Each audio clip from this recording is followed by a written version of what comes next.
السلام علیکم ناظرین، میں کس پہ کروں یقین جب انسان کے ایسے حالات و واقعات اور ایسے زندگی کے مراحل سے وہ گزرتا ہے تو وہ کسی پہ یقین کرنے کے قابل ہی نہیں رہتا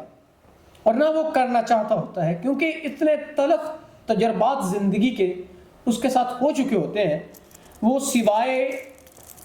نا اعتمادی کے اور کچھ نہیں کر سکتا۔ تو آئیے اس بہن سے جانتے ہیں، کیونکہ ان کی زندگی کے جو معاملات ہیں کچھ یوں ہیں، تو آئیے ان سے جان لیتے ہیں۔ السلام علیکم۔ وعلیکم السلام۔ اچھا بہن، آپ مجھے بتائیں زندگی کے کیا مسئلے مسائل ہیں جنہوں نے آپ کو الجھا رکھا اور آپ پریشان ہیں؟ جی بالکل، میرے والدین کی انتقال کے بعد میری ساری جو ہماری جائیداد وغیرہ قبضہ کر لیا ہے ہمارے رشتہ داروں نے، میرے کزنز اور جو بھی ہماری برادری کے لوگ تھے انہوں نے، اور مجھے گھر سے نکال دیا ہے۔ میری والدہ صاحبہ نے کچھ قرضہ لیا ہوا تھا تو وہ قرضے والوں نے بھی مجھے تنگ کرتے ہیں اور بدتمیزی کرتے ہیں، تو اس کی وجہ سے زندگی بہت مشکل ہو گئی ہے۔ ناظرین، ایک بیچاری بیٹی کے لیے کتنا مشکل دہ زندگی ہوگی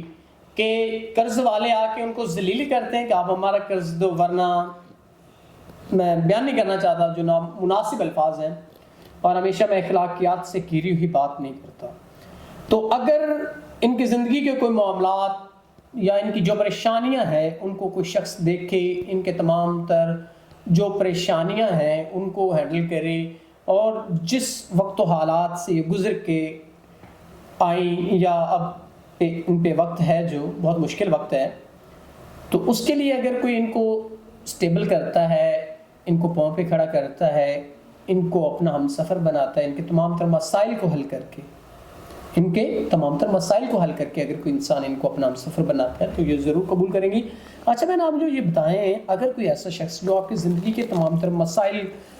کو حل کرتا ہے، آپ کے رشتہ داروں نے تو آپ کے ساتھ بڑی زیادتی کی، ناانصافی کی، جو کہ آپ کبھی بھول نہیں پائیں گی،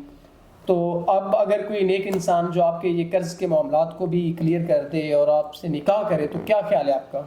جی بالکل، اگر کوئی میری مدد کر دے اور مجھے عزت دے گا، عزت سے رکھے گا، تو میں ضرور نکاح کروں۔ ناظرین، یہ ضرور نکاح کریں گے اگر کوئی عزت اور ایک ایمانداری سے اگر کوئی ان سے تعلق بنانا چاہتا ہے، تو اس میں عمر کا بھی کوئی مسئلہ نہیں ہے اور نہ ہی کوئی شادی کا مسئلہ ہے جو پہلے شادی شدہ ہو۔ تو اگر کوئی ایسا سنسر پرسن جو ان کے معاملات زندگی، ان کی والدہ کا قرض، جو بھی ان کی پریشانی ان کو اگر ادا کر سکتا ہے تو وہ ضرور ان سے نکاح کرے اور اسلامی طرز عمل کے ساتھ اپنی زندگی گزارے۔ تو اسی کے ساتھ اپنے میزبان نواب احمد کو دے اجازت، خدا حافظ۔